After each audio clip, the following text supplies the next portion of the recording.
Good morning. Today we'll look at probability density functions and cumulative density functions. These are analogous to probability mass functions and distribution functions that we studied for discrete random variables. The function f is called the PDF of a continuous random variable if the following equation is satisfied, which is if the integration of this density function f of x between a and b is nothing but the probability that this random variable x takes a value between a and b for all a and b in the range of the random variable x. That is called a probability density function. Here we are looking at an example of a probability density function where f of x is defined as lambda e raised to negative lambda x if x is greater than 0 and lambda is also greater than 0. This is really called the exponential function, exponential distribution function. We'll talk more about this a little bit later on. And it is 0 elsewhere. So which means that this function is only defined in this region and it is 0 everywhere else. So if you look at the shape of a negative exponential distribution, it looks something like this. The idea of a continuous random variable is that you can never find the probability at a specific point. By this, I mean that you can never really find for a continuous random variable f of at a point 1. If you remember, for discrete random variables, for the roll of a die example, we were able to find f of 1. But for a continuous random variable, you're always going to talk about the probability between certain values. Here I'm just throwing an example here, probability that x lies between 1 and 3. So that is something you can calculate in this specific example. The way you would do that is you would integrate this density function, the given density function, between 1 and 3, and you have lambda e raised to negative lambda x dx. So if you integrate the function between 1 and 3, you would get that specific probability. In this case, you can also find the probability between 2 and 3 and so on. So I can find this area if I integrate this density function between 2 and 3. There are certain properties for cumulative density functions which I want to go over in a second. First, let's define what a cumulative density function is. The function f, once again it is a capital F, just like how we defined cumulative distribution functions for a discrete random variable.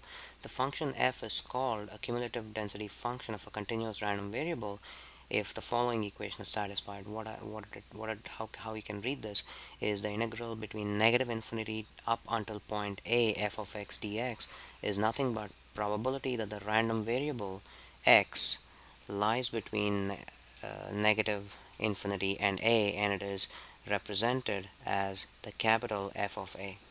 So all it really means is uh, in the example of the negative exponential distribution, the function looks something like this.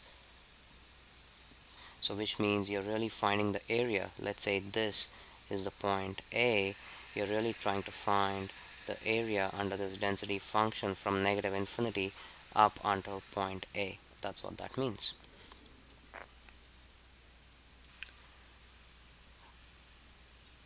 Let's do a quick summary of discrete random variables and continuous random variables. On the left hand side of this table, you're looking at discrete random variables. On the right hand side of this table, you're looking at continuous random variables. Here we talk about a probability mass function. Here we talk about a probability density function. And here it is defined as f of k equals probability that x exactly takes the value of k for all k in the range of x. And on the right hand side, we define PDF as the integration of the function f of x between a and b is given as probability that x lies between a and b, where a and b are in the range of x. Once again, for a distribution function, we use a summation of k being less than or equal to a f of k, which will give you the cumulative distribution function of a random variable up until the point a. Similarly, under a continuous random variable, we look at f of a is nothing but the integration from negative infinity to point a for the function f of x.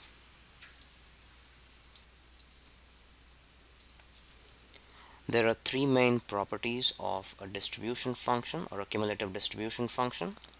As you can see here, the first property is if you take the limit of a distribution function y going to negative infinity, f of y is nothing but f of negative infinity is always 0, which means if you want to compute the value of a cumulative density function at negative infinity, it is always 0 because you have not added any probabilities. Similarly, on the other hand, if you take limit y going to positive infinity, that will always be equal to 1. And if y of b, the value y of b, if that is greater than y of a, your cumulative density function up until point yb is always greater than or equal to the cumulative density function up until point y of a. The distribution function, by this, it really means that it is a non-decreasing function. And you can look at the graph here where you can see ya being plotted on the x-axis, yb being plotted on the x-axis here. And if you look at the value that ya takes, if you want to compute the CDF up until point ya, that will always be less than or equal to the value of f of yb. So these three properties are critical for any distribution function. Only when the distribution function satisfies these three properties, it's called a probability, a cumulative distribution function.